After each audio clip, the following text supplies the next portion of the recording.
Bonjour et bienvenue sur les vidéos de Lily. Nous allons voir aujourd'hui ce qu'est le droit fil et comment est constitué un tissu. Vous pouvez télécharger la fiche pratique numéro 4 sur le site www.multilily.com, rubrique le blog de Lily. Avant de parler du droit fil, il est important de comprendre comment est constitué un tissu.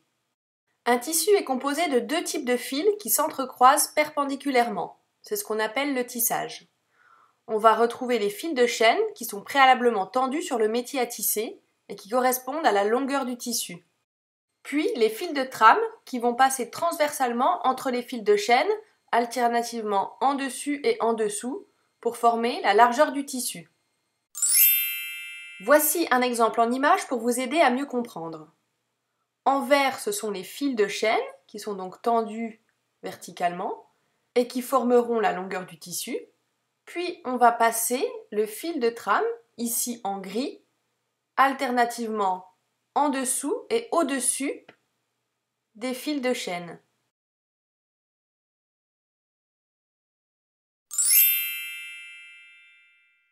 Passons maintenant au droit fil. Celui-ci correspond en couture au fil de chaîne, c'est-à-dire qu'il est situé dans la longueur du tissu. Pour repérer le droit fil sur un tissu, il existe plusieurs techniques.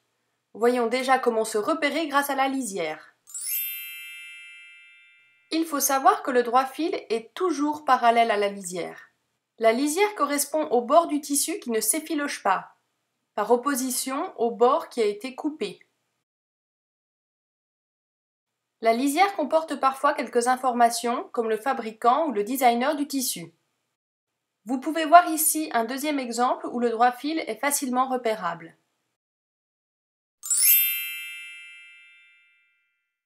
Dans ce troisième exemple, la lisière est moins facilement identifiable.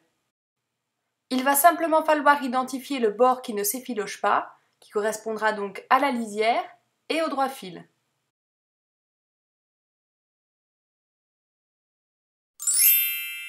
Si malgré cela vous n'arrivez pas à identifier la lisière, vous allez pouvoir vous orienter grâce à l'élasticité du tissu. Cette technique pourra vous être très utile si vous avez acheté un coupon qui ne comporte pas de lisière. En effet, le tissu n'a pas la même élasticité dans le sens de la longueur et dans le sens de la largeur. Le droit fil se situe dans le sens le moins élastique. Pour identifier le droit fil, il reste une dernière solution qui consiste à tirer un fil du tissu.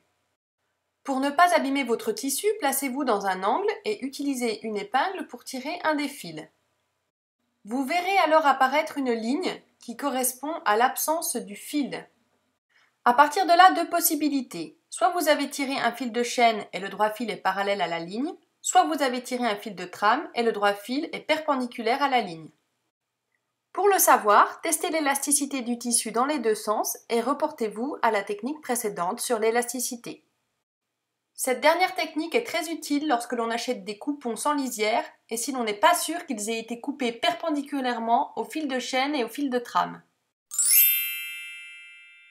Merci d'avoir regardé les vidéos de Lily et rendez-vous très prochainement pour un nouveau tutoriel qui vous apprendra à positionner les pièces du patron selon le droit fil et à découper les pièces dans le tissu.